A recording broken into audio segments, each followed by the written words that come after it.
నమస్తే, welcome to special discussion.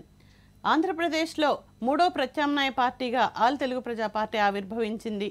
ఈ party ఆవిర్భవించిన అచిర కాలంలోనే ప్రజల అభిమానాన్ని చూరుకుంటోంది. అలాగే ఈ పార్టీ వారు 12 హామీలను ప్రజలకు ఇస్తున్నారు. అలాగే వారు ప్రభుత్వం ఏర్పాటు చేస్తే 12 హామీల్లోనూ ఒక అంశంగా న్యాయ సహాయాన్ని చేర్చారు. ఉచిత న్యాయ సహాయం. ఇది ఏ విధంగా అంటే పోలీస్ స్టేషన్ల మెట్లు ఎక్కకుండానే పార్టీలోని ఉచిత న్యాయవాదుల ద్వారా ఉచిత న్యాయ సహాయం అందించాలనేది వేరే ఆశయంగా పెట్టుకున్నారు. సో వాటి గురించి పూర్తి వివరాలను తెలుసుకోవడానికి ఈరోజు మనతో ఉన్నారు డికేవి ప్రకాష్ గారు. వీరు ఆల్ తెలుగు ప్రజా పార్టీ సభ్యులుగా ఉన్నారు. వీరిని ముందుగా ఆహ్వానిద్దాం. సార్ నమస్తే. నమస్తే మాధురి గారు. సార్ మీరు న్యాయ విభాగానికి అధిపతిగా ఉన్నారు. ఆల్ తెలుగు న్యాయ విభాగంలో పనిచేస్తున్నాం. ఆల్ తెలుగు పార్టీలో కూడా కీలకంగా పనిచేస్తున్నాం. Okay sir. అయితే ఇప్పుడు ఆల్ తెలుగు ప్రజా పార్టీ ఏదైతే ఉందో అది 12 హామీలతోటి ప్రజల ముందుకు వచ్చింది. అందులో ఒకటి ఉచిత న్యాయ సహాయం. అయితే పోలీస్ స్టేషన్ మెట్లెక్కకుండానే ఇరువైపుల వారు కూడా న్యాయవాదుల్ని ఇచ్చి ఉచితంగానే న్యాయ సహాయం చేస్తామంటున్నారు. ఇది ఎలా సాధ్యమవుతుందంటారు? సాధ్యమండి. ఎందుకంటే ముందుగా మరి మన ఆల్ తెలుగు ప్రజా పార్టీ వ్యవస్థాపకులు మంచి ఆలోచన పరులు మరి డాక్టర్ బిఆర్ అంబేద్కర్ ఆలోచన విధానంలో ఒక ప్రాక్టికల్లో వ్యక్తి డాక్టర్ కె శివభాగ్యరావు గారు. వారి ఆలోచన ప్రకారంగా మరి మన యొక్క ఆల్ తెలుగు ప్రజా పార్టీ 12 హామీలని ఇవ్వటానికి సిద్ధంగా ఉంది. 12 హామీల్లో ముఖ్యంగా న్యాయ సహాయం. మనిషి పుట్టిన తర్వాత తన ఆఖరు వరకు ఆరోగ్యం ఎంత ముఖ్యమో అదేవిధంగా సమాజంలో ఉన్నటువంటి ప్రతి మనిషికి కూడా ఆ పుట్టిన నుండి గిట్టే వరకు కూడా న్యాయ సహాయం చాలా అవసరం. ఎందుకంటే ధనవంతుడు అవసరమైతే పోలీస్ స్టేషన్ మెట్లెక్కకుండా తన యొక్క పలుకుబడులతో తన ధనాన్ని ఉపయోగించుకుని సమాజంలో తన చెల్లుబాటు కాగలడు. కానీ పేదవాడు ఏ చిన్న విషయానికైనా పోలీస్ స్టేషన్ మెట్లెక్కాలి. మెట్లెక్కకుండా కుదరదు వ్యవస్థలో. మరి అలాంటి విధానంలో మరి సామాన్య మానవుడు చాలా నలిగిపోతున్నాడు. ఆ సామాన్య మానవుడికి కులంతో పని లేదు. ప్రతి సామాన్య మానవుడికి ఈ యొక్క ఆల్ తెలుగు ప్రజా పార్టీ న్యాయ సహాయం చేయడానికి సిద్ధంగా ఉంది.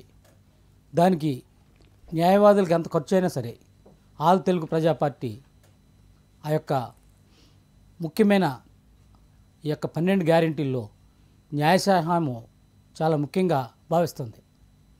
ఓకే. అయితే ఇప్పుడు ఈ పార్టీలో ఉన్న సభ్యులు మాత్రమే న్యాయవాదులుగా వారి సేవలను అందిస్తారా, లేదా దీనికి ఒక టీం కానీ ఒక సంస్థని ఏర్పాటు చేసి దాని ద్వారా చేయాలనుకుంటున్నారా? న్యాయ విభాగం అనే ఒక దీంట్లో ఒక విభాగం ఉందండి. మన యొక్క పార్స్ ప్రైజ్ పెట్టినటువంటి 63, 62 విభాగాల్లో న్యాయ విభాగం ఒకటి చాలా ముఖ్యమైనది. ముందుగా మరి న్యాయ విభాగంలో ఉన్నటువంటి న్యాయవాదులు మరి ఎంతోమంది జూనియర్ న్యాయవాదులు ఈరోజు వాళ్ళకి సరైన ఆర్థిక సహాయం లేక వాళ్ళు చాలా బాధపడుతున్నారు. మరి ఆల్ తెలుగు ప్రజా పార్టీ జూనియర్ న్యాయవాదుల నుండి ఆయా కేసులను బట్టి వాళ్ళ కెపాసిటీని బట్టి ఆయా కేసులు అలాట్మెంట్ చేసి ప్రతి పేదవాడికి చిన్న కేసు నుండి సెక్షన్ 323 నుంచి అవసరమైతే ఇంకా నాన్ బెయిలబుల్ కేసుల్లో కూడా ఈ యొక్క ఆల్ ప్రజా పార్టీ సహాయం చేయడానికి సిద్ధంగా ఉంది. ఇవాళ మనం చూస్తున్నాం కోడి కత్తి కేసు విషయంలో మరి గత 5-6 సంవత్సరాల నుండి కూడా ఆ కోడి కత్తి కేసు విషయంలో మరి ముద్దాయి బయటకు రాలేకపోతున్నాడు. సహజంగా నాన్ బెయిలబుల్ కేసులో 90 రోజుల తర్వాత అతనికి రిలీజ్ అవ్వడానికి అవకాశం ఉంది. కోర్టు యొక్క సాటిస్ఫాక్షన్ బట్టి ఈ యొక్క షూరిటీలను సబ్మిట్ చేసి బెయిల్ ఆటోమేటిక్గా గ్రాంట్ చేస్తుంది. ఆ 90 రోజుల లోపే మరి ఆల్ తెలుగు ప్రజా పార్టీ ఈ యొక్క న్యాయ విభాగంలో ఉన్నటువంటి న్యాయవాదుల ద్వారా వారికి సహాయం చేయడానికి ఆ న్యాయవాదులకి ఎంత ఖర్చు అయినా ఇరుపక్కలనే ఒక కంప్లైంటు పక్కనుండే కాకుండా ఎక్యూజ్డ్ పక్కనుండే కాకుండా వాళ్ళు పేదవాళ్ళు అయితే ముద్దాయిలైనా అదేవిధంగా ఫిర్యాదులైనా ఎవరికైనా కూడా ఈ యొక్క ఆల్ తెలుగు ప్రజా పార్టీ ఈ యొక్క పోలీస్ స్టేషన్ మెట్లెక్కకుండా చేయడానికి సిద్ధంగా ఉంది. ఓకే. అయితే ఇప్పుడు గత ప్రభుత్వాలు కూడా ఇటువంటి స్టెప్ తీసుకోలేకపోయాయి. అంటే ఎన్నో సంవత్సరాల నుంచి ఏర్పడిన పార్టీలు అధికారంలోకి వచ్చిన తర్వాత కూడా ఇటువంటి ఒక ఉచితమైన న్యాయ సహాయం అనేది ఎవరు చేయలేకపోయారు. సో మన ఆల్ తెలుగు ప్రజా పార్టీకి ఏ విధంగా సాధ్యమవుతుందంటారు? అంటే ఇక్కడ తీసుకునేది క్రైటీరియా అంటే పేదలు దళితుల కోసమేనా లేకపోతే ఎవరైనా ఇది వర్తిస్తుందా?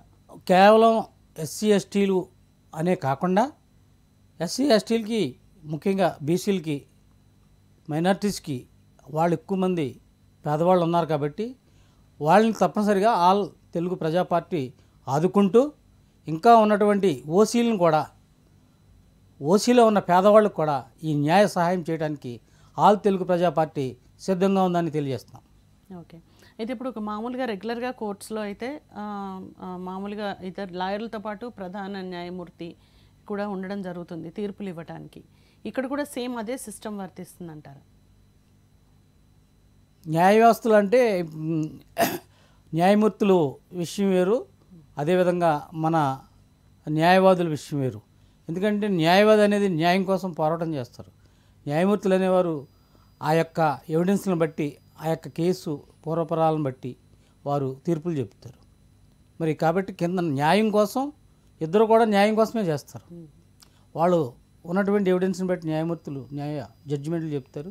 న్యాయవాదులు కింద నుంచి వీళ్ళకి ఏమైతే అన్యాయం జరిగిందో ఒక అక్రమంగా మరి కొన్ని కేసులు చూస్తున్నాం, మనం వేలాది కేసులు చూస్తున్నాం పేపర్లో. ఇందాక చెప్పినట్టు మరి కోడికత్తి విషయంలో ఇంతవరకు కూడా 6 సంవత్సరాల పైనే అయింది. అతను ఆ యొక్క ముద్దాయి అన్ని సంవత్సరాలు ఉండవలసిన అవసరం లేదు. మరి ఈవేళ చూస్తే మరి చంద్రబాబు నాయుడు 52 రోజుల్లో బయటకు వచ్చేసారు. ఇంకా చాలామంది కొంత సమయం మాత్రమే కేటాయిస్తున్నారు. ఎంత క్రానిక్ కేసులైనా సరే, ఎంత నాన్ బెయిలబుల్ కేసులైనా సరే. మరి యొక్క కేవలం దళితుడు అవటం వల్ల ఈ యొక్క కోడికత్తి కేసులో శ్రీను అనే అతను బయటకు రాకుండా జరుగుతుంది. అదే మరి మన యొక్క ఆల్ తెలుగు ప్రజా పార్టీ చిత్తశుద్ధితో చేస్తుంది కాబట్టి పేదవాడికి న్యాయం చేయాలనే ఒక ఆశయము, ఎయిమ్ అండ్ ఆబ్జెక్టు, దాని మీద ఎవరికి కూడా అన్యాయం జరగడానికి వీల్లేదని సత్వరమైన న్యాయం చేయడానికి, న్యాయ సహాయం చేయడానికి, అది కూడా ఆ యొక్క ఫిర్యాదుదారుడికి కానీ అదేవిధంగా ముద్దాయికి కానీ ఏ విధమైన పేదలైతే వాళ్ళకి ఏ విధమైన ఖర్చులు ఉండవు. రెండు పక్కలు ఎంత ఖర్చు అయినా కానీ ఆల్ తెలుగు ప్రజా పార్టీ దాన్ని భరించి న్యాయవాదుల్ని ఎంతోమంది న్యాయవాదులు పని కోసం చూస్తున్నారు. వాళ్ళందరినీ కూడా ఈ యొక్క ప్లాట్ఫామ్ మీదకి తీసుకొచ్చి పేద ప్రజలకు న్యాయం చేయడానికి చిత్తశుద్ధితో ఉందని తెలియజేస్తున్నాను. ఓకే. అయితే ఇప్పుడు జనరల్గా బయట నానుడు ఏంటంటే గెలిచినవాడు కోర్టుకి వెళ్ళాక గెలిచినవాడు ఒక రకంగా ఏడిస్తే ఓడిపోయినవాడు ఒక రకంగా ఏడిచాడు అని. అంటే ఓడిపోయినవాడు బాధతో ఏడుస్తాడు, గెలిచినవాడు అయిన ఖర్చులను తలుచుకుని ఇంత ఖర్చు అయింది దీనికోసం అని. సో ఈ రకంగా అంటే కనీసం మినిమం ఖర్చులు ఉంటాయి కదా కోర్టు అంటే పేపర్లు లేదా సాక్ష్యాలని వాటికి సంబంధించినవి తీసుకురావడానికి, వీటికి సంబంధించి ఏ విధంగా ఉంటుందంటారు? ఆ మినిమం ఖర్చులు అనేవి ఆ యొక్క కేసుని బట్టి ఆ యొక్క వాళ్ళు న్యాయవాదుల యొక్క విధానాన్ని బట్టి ఉంటాయండి.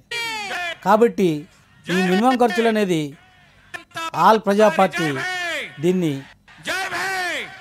భరించడానికి సిద్ధంగా ఉందని తెలియజేస్తున్నాం. అయితే ఇప్పుడు పోలీస్ స్టేషన్లకి పోలీస్ స్టేషన్ అంటే ఏదైనా ఒక దొంగతనం జరిగినా లేకపోతే ఏదైనా అన్యాయం జరిగితే ముందు పోలీస్ స్టేషన్కి వెళ్ళాల్సిందే కదా.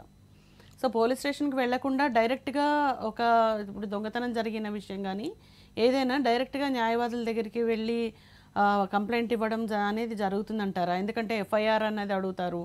సో ఇలాంటివి కంపల్సరీ పోలీస్ స్టేషన్ అవసరం అయితే పడుతుంది. దీన్ని ఏ విధంగా ట్యాకిల్ చేస్తారు మీరు? అతని మీద క్రైమ్ రిజిస్టర్ అయిన వెంటనే పోలీసు వారు అతను తెలియజేస్తారు. అదేవిధంగా మన యొక్క ఆల్ తెలుగు ప్రజా పార్టీలో ఉన్న న్యాయవాదులు ఆ యొక్క కార్యకర్తకు కానీ ఆ పేద ప్రజలు కానీ పేదవాడికి కానీ పేదవారు ఎవరికైనా ఏం జరిగినా అలర్ట్గా ఉంటారు. తప్పనిసరిగా ప్రతి పోలీస్ స్టేషన్కి ఇంతమంది ఆ యొక్క ఆ జనాభా ప్రాతిపదికన అక్కడ ఎంతమంది న్యాయవాదులు ఉండాలి, ఈ యొక్క పార్టీ తరపున ఎవరికి ఏం జరుగుతుంది అనేది వెంటనే ఇమీడియట్గా తెలుస్తుంది.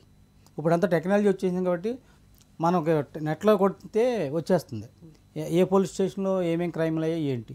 అదేవిధంగా పత్రికా పూర్వకంగా కూడా ఈ యొక్క మన ఛానల్స్ ద్వారా కూడా తెలిసిపోతుంది.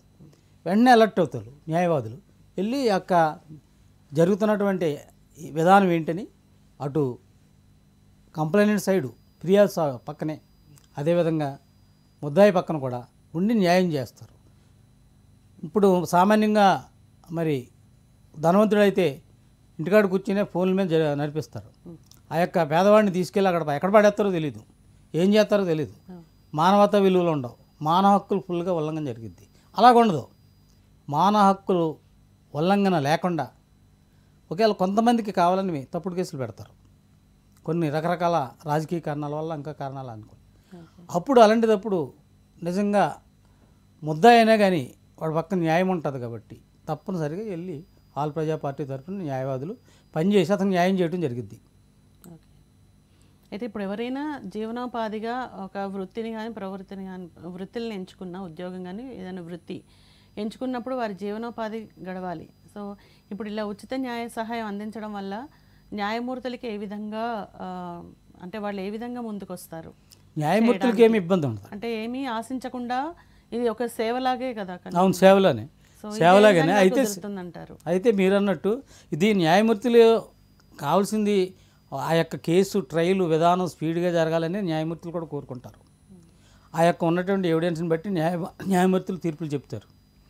కానీ ఈ యొక్క వెనకాల వీళ్ళకి సహాయం చేయడానికి న్యాయవాదులు లేక కొంతమంది రకరకాలుగా ఇబ్బంది పడతారు.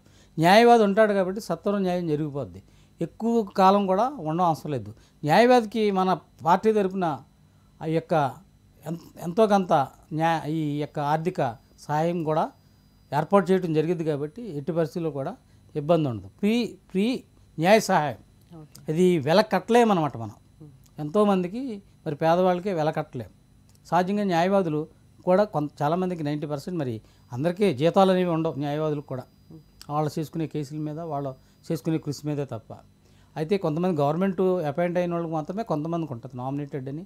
అదేవిధంగా గవర్నమెంట్ త్రూ సర్వీస్ కమిషన్ ద్వారా అపాయింట్ అయ్యే వాళ్ళకి చాలామంది మరి ఈ యొక్క పని కోసం చిత్తశుద్ధితో చేయడానికి చాలామంది న్యాయవాదులు, ముఖ్యంగా యువ న్యాయవాదులు ఆసక్తితో ఉన్నారు. వాళ్ళకు కూడా ఇది మంచి అవకాశం ఇచ్చినట్టు అవుద్ది. కేవలం ఒక 4,000 5,000 ఇచ్చినంత రానే ఒక జూనియర్ న్యాయవాది సరిపోదు. ఇవాళ మినిమం ఖర్చు 10 నుంచి 5,000 ఖర్చు అవుతుంది మినిమం ఒక మనిషి బతకాలంటే. అందులోకి న్యాయవాది హోదాలో ఉండి కోర్టుకు వెళ్ళి వచ్చి చేయాలంటే మరి అలాంటి ఎంతోమందికి ఈ పేదల తరపున ఎన్నో కేసులు న్యాయవాదులకు కూడా సపోర్ట్గా ఉంటుంది. ఈ యొక్క ప్రజలకు కూడా ఎంతో సహాయం చేసినట్టు ఉంటుంది. ఈ యొక్క సహాయం వెలకెట్టలేనటువంటిదని నేను చెప్తున్నాను. ఓకే. అయితే ఇప్పుడు ప్రస్తుతం ఉన్న న్యాయ వ్యవస్థ ఏదైతే ఉందో అంటే క్రిమినల్ కోర్టులు వేరే, మరి అంటే డిస్ట్రిక్ట్ కోర్ట్స్ వేరు, ఇలా ఉన్నాయి కదా. సో నెక్స్ట్ హైకోర్టు అని, సుప్రీంకోర్టు అని ఒక అంచెలంచెలుగా ఇవి ఉన్నాయి మనకి న్యాయ వ్యవస్థలో. ఇప్పుడు ఇటువంటి వ్యవస్థలో మీరు చెప్పిన ఈ ఆశయం నెరవేరుతుందా? తప్పనిసరిగా ఏ విధంగా? ఎందుకంటే మఫ్సిల్ కోర్టులో కింద స్థాయి కోర్టు నుండి సపోజ్ ఒక సెకండ్ డివిజన్ కోర్టు అంటారు, కింద కోర్టు, ఆ కోర్టు నుండి హైకోర్టు వరకు, అక్కడ నుండి సుప్రీంకోర్టు వరకు కూడా ఈ యొక్క న్యాయవాదులు తప్పనిసరిగా వెళ్ళి మనం న్యాయవాదులకు కూడా కొంత సపోర్ట్ ఇస్తే తప్పనిసరిగా పేద ప్రజల తరపున న్యాయం చేయడానికి, వాళ్ళకి సహాయం చేయడానికి సిద్ధంగా ఉన్నారు. కాబట్టి దానికి ఆల్ ప్రజా పార్టీ, ఆల్ తెలుగు ప్రజా పార్టీ ఎవరికైనా సరే పేదవాడికి న్యాయ సహాయం చేయడానికి సిద్ధంగా ఉన్నాం. కాబట్టి తప్పనిసరిగా ఇది సక్సెస్ అవుద్దండి. ఇందులో ఏ డౌటీ లేదు. ఇంతవరకు ఏ ప్రభుత్వం కూడా, గత ప్రభుత్వాలు కానీ ఇప్పుడు పనిచేస్తున్న ప్రభుత్వాలు కానీ ఏమీ కూడా ఈ విషయాల మీద ఆలోచించట్లేదు. కేవలం వాళ్ళు ఏదో పబ్బం గడుపుకోవటానికి, ఆ ఎలక్షన్లో ఓట్లు వేయించుకోవడానికి, అధికారం ఎక్కడానికి, అంతే తప్ప ఇంకా మిగతా విషయాలు ఏమీ కూడా పట్టించుకోవట్లేదు. ఎలక్షన్స్ అయిన తర్వాత మళ్ళీ మామూలే. కాబట్టి ఆల్ తెలుగు ప్రజా పార్టీ పేద ప్రజలకి మరి పోలీస్ స్టేషన్కి వాళ్ళు మెట్లెక్కకుండా వాళ్ళకి తప్పనిసరిగా న్యాయ సహాయం చేస్తుందని ఈ సందర్భంగా మీ టీవీ ఛానల్ ద్వారా ప్రజలకు తెలియజేస్తున్నాను. Okay sir, thank you so much for the participation sir. నమస్తే. నమస్తే. సో ఆల్ తెలుగు ప్రజా పార్టీ ఇస్తున్న 12 హామీల్లో ఉచిత న్యాయ సహాయం అనేది తప్పకుండా జరిపించగలమని, ఇరుపక్షాల వారికి, పేదవారు, అందులో దళితులు ఎవరనేది ఇక్కడ ముఖ్యం కాదు, ఎవరైతే బాధితులు ఉన్నారో వారికి వారి ఇరుపక్షాల కూడా ఉచిత న్యాయ సహాయాన్ని అందించడానికి అందరూ న్యాయవాదులందరూ కూడా ఎంతో ఆసక్తిగా వారి సేవలను అందించడానికి ఎదురు చూస్తున్నారంటూ మన డీకేవి ప్రకాష్ గారు చెప్తున్నారు. సో ఇది ఇవాళ ఎపిసోడ్. మరో ఎపిసోడ్లో మళ్ళీ కలుద్దాం. Keep watching.